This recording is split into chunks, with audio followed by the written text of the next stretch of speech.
able to share the recording with us as well? So yeah, all our talks are recorded, and we will do that. We'll ask Narayan. Are you in the group? Which group are you in? I joined We'll this share group, it. We, but the link we'll says share. Prema. We'll share it in our. Yeah, definitely. We'll do that. Thank you. Thank you. Thank you. What was very helpful to me today, if I can speak, Guruji, Please was do. while we are doing our dharma, there is no need for us to accept disrespect. It means a lot to me because I feel that I've done my dharma, but I have not been respected. And I have put up with a lot of disrespect. Today, I do my dharma only if I'm respected, otherwise I don't do it. I do not know whether that is correct or wrong, but that's how I have become. I have taken care of people, of extended in-laws, everybody, but they have not shown the respect to me. So today, I don't allow any extended in-law to step into my house because they don't deserve my hospitality. I do not know whether that is correct or not. I'm sorry for airing my personal feelings and thoughts here, but what Swamini she said was, I interpreted it like this. I do not know whether it is correct or wrong. Yeah. So I think Guruji, isn't it right that we continue? Let me respond to that. Let me respond. So Swamini ji brought up a good point, which is compassion or growing into compassion does not mean that you get abused. You allow yourself to get abused, insulted, taken for granted, exploited, things like that. So it's an important statement for us to ponder. Now, everything is easier said than done. The Swamiji said that it is a growing process, right? It's easy to say something, but how do you implement it? So right here, we have a good case study. We are all there in these situations where we are all following our dharma. Okay, everybody has a household, home, house. We are all householders, and we relationships are going to be there. So now you got somebody who's not respecting us, and we can say if somebody is outside the home, you can say, I will not allow the person in. Okay, that's one way of responding to that situation. Now, oftentimes the person is there inside the house. Which person? The person who doesn't care for what we do, okay, doesn't respect, has not uttered one word of appreciation. Suppose I'm just creating a situation. I don't think it's hypothetical. Okay, in many of our cases, it's not hypothetical. So that person is there right at home. Then what do? It's not a question of, there's no question of not allowing them to enter the home. That doesn't arise at all. Because the person is part of the family. Then what do? Okay. So then what do becomes a very important question now, because now you have to deal with the person from AM morning, 6 a.m. all the way to 10 p.m. Okay. And that becomes a tough call. Okay? So many of us have been in those situations. Then I can't say I will not do something because you don't respect me, because we are in the same family. Okay, everybody has to be taken care of somehow or the other. Now this prasada buddhi really comes into play. It forces me to really think, because now I'm face to face with the person. It is not a one-time thing. It's not a two-time thing. It's a lifelong thing. Okay, so it's not a hypothetical situation at all. And so I've been in that situation, and so I can confidently say, and in a situation where you can't just sign the paper and say, okay, we are separated, divorced, that also not possible. Then what happens? Then you have to deal with the situation. Then it's a tough call, because it's a day in and day out kind of journey, and we have to, like Swamiji said, we have to seek help from others. How do I deal with this situation? How do I respond? And I feel trapped. I feel trapped, because I'm in a cage now. I'm in a cage. I can't go beyond this thing. And so it's a tough situation, Shravanaji, to be in. And My own experience is it's possible to deal with the situation. And like Swamini said, somebody insults you, anger will come. It's a normal response. Normal response. I'm not going to beat myself for saying, why am I angry? On the one side, all these values are coming. Ahimsa is there. And Akrodha also, Sri Krishna is saying, don't be angry. Akrodha, he doesn't say don't be angry. Krodha means understand that Krodha is your enemy. Don't allow Krodha to eat you up. Okay. You can't prevent getting angry. If I look at that statement as I must never get angry, then that's the end of Vedanta, right? That's the end of my life. I'm trapping myself when I say I must never get angry. Hey, when I get angry, just laugh it. Try to find a spot where you can laugh at yourself and say, yeah, this is how it is. And then respond accordingly. Calm down and respond. That's a very big thing. Only Krishna is always smiling, but that's a very ideal situation for human beings, you know. And so it's good for Krishna to be there. Keep Krishna right in front and then smile at him and say, you are always smiling. You never got into a situation where you had to get angry. But you put me in a situation where I'm getting angry every day. Okay. Just smile at him, smile at him, smile at him, smile at yours. And then we are dealing with the situation. We are dealing with the situation. The situation never goes though. Because you know why the situation never goes away? That's because, well, the person is there at home, no doubt. But you know what? We can never change the other person. Even Krishna could not change Duryodhana. After all the talk, after all the dialogue, after all the arguments, everything, Duryodhana said, to hell with you. What happened? Krishna could not stop the war. Therefore, this idea that I am somehow going to convince the other person, better to let go of that. Initially, we can try. Nothing wrong in helping others change. There is also a responsibility. But we better accept sooner than later that, you know what, I can't change myself. Who am I to change others? I can't. Therefore, so it's a tough call, Shravanaji. Thank you for bringing that up. Any follow-up questions we can discuss?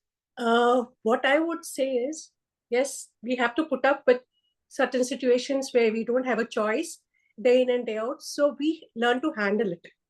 Like you said, we change ourselves the way we respond.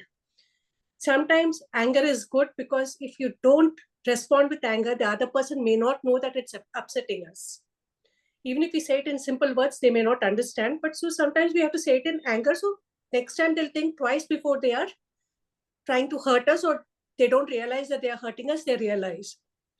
But we have a choice of excluding certain people who time and again disrespect us. Isn't that correct?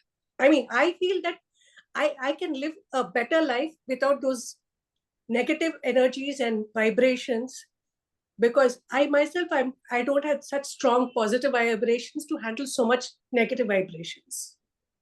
Correct. So good point. Good point. So it's a situation-based thing, and I think it's not wrong to exclude people who are hurting you, right?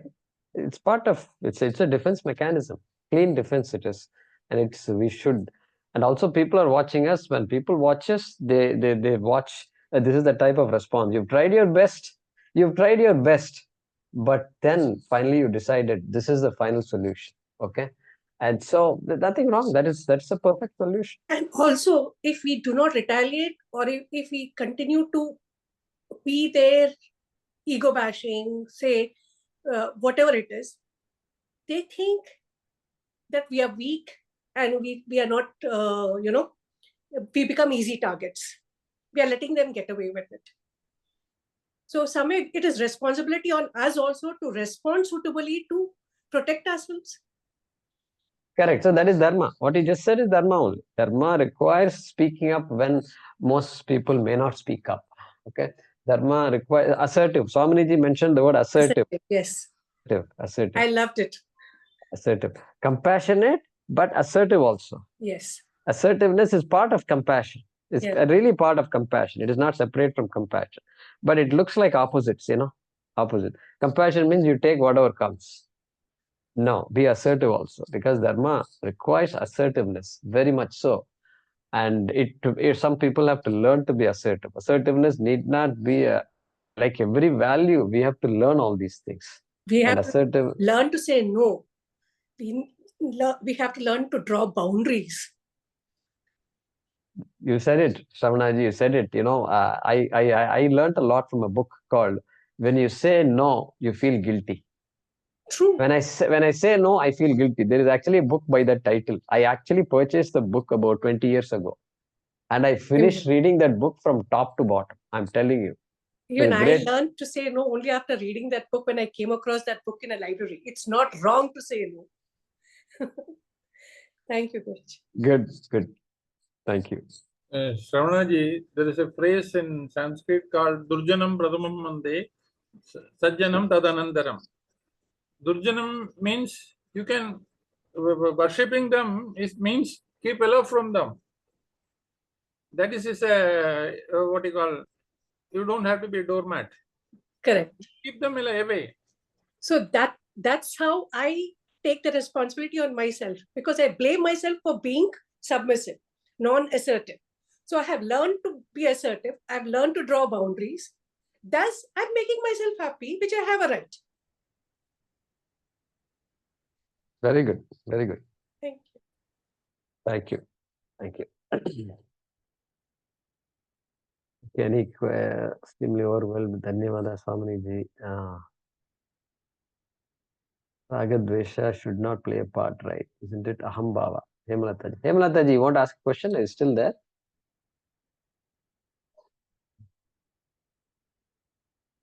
Yeah, she's probably not here. So she's asking about Raga Dveshas.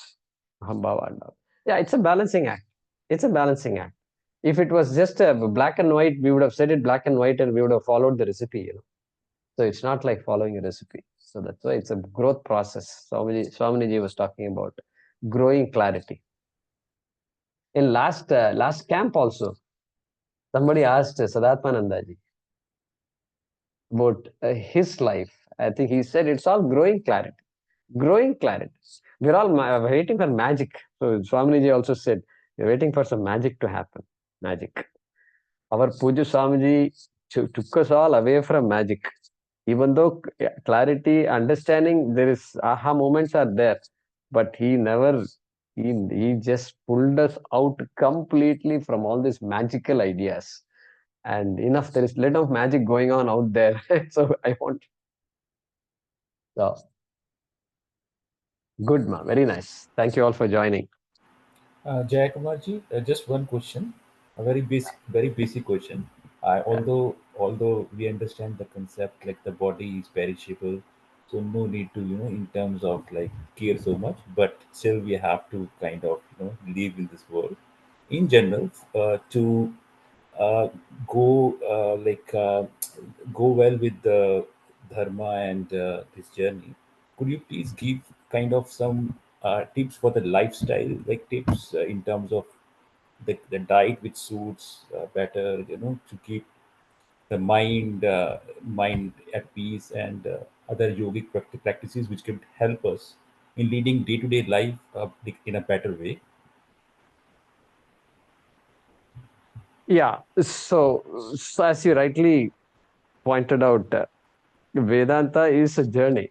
And so I'm not the body does not mean I should not take care of the body. In fact, this journey requires us to rethink our own lifestyle and say, no, Exactly. I've been ignoring my body, I've been ignoring certain of my duties, and now I have to come back. I have to first become a whole person. I have to become a person who is free from conflicts, doing what is to be done, not doing what is not to be done, including taking care of my own body. It is not selfish to take care of my own body. Okay. When I do things for others, I can't ignore myself also. Okay. All these things are there. And I mean, yogic practices, diet is a big topic, no, Samirji? It's a very big topic. And I can't say when you get up, so previous night, please soak methi in yogurt. And then in the morning, when you get up, it'll be soft. Methi will become soft. And then you just bite it. And then along with yogurt, if you like it, just take it. Suppose I say, like this, there are hundreds of practices. You ask one person, he will tell you 10 things. You go around and ask another person, he will tell you 10 different things. And the good news is, all of this, any of these you can practice. Everything is going to be helpful. People are going to tell you because it has helped them. It has helped them. And in the US, we used to have alfalfa and all these things. In India, you don't get any alfalfa. People don't understand what is alfalfa and all. You can't say all that. So, so like this sprouts, all these things are there. So a lot of things are there which really means we have to move away from this department store and all these packets and packets we are buying and then tearing open and then putting it in the mouth. So, so the trick is to minimize that and increase all this more homegrown, homebred diets. I think these days that might be a good suggestion for all of us. Even their vegetables, they say there's pesticides and things like that. Organic vegetables, I don't know how pesticide free they are. But still, organic might be a good way to take care of our body. Mind, of course, is a vast ocean here, and our Shastram tells us a lot about meditation and even before meditation, just dharmic lifestyle, Samaji, is enough. Dharmic lifestyle gives so much peace of mind for us. And then, of course, there is meditation and so forth. The journey is very big and so much that our Shastram has to offer. So, thanks for that question, Samir. I mean, to give specific recipes, we have to have a separate conversation. And there are people like Meera and Narayanan who spent a whole 30 years on yoga itself. So they can, based on what you need, they can advise you what yogic practices might be good for you. Okay. So let me know, and definitely we can. If you have such a session on that, I would really like to join as well in that session. Sure, sure. My sessions Because I've seen typically. like sometimes I eat foods which like I make wrong choices, but I could see the effect on my body. Like mind is not calm, the aggression is there, which is not good.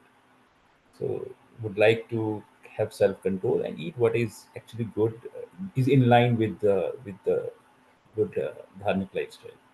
Sure, sure. Definitely. We will, we'll be in touch, Samir. It was a pleasure meeting you and some very eye opening. And the best, the thing which was an eye opener today, like there is no magic when you reach a state wherein you understand moksha. It's not like something magical will happen. It just you realization happens, and then it was really it was a very new thing for me. Growing clarity. Yeah, growing clarity. Yeah, Yeah. thank you. We'll pause with that.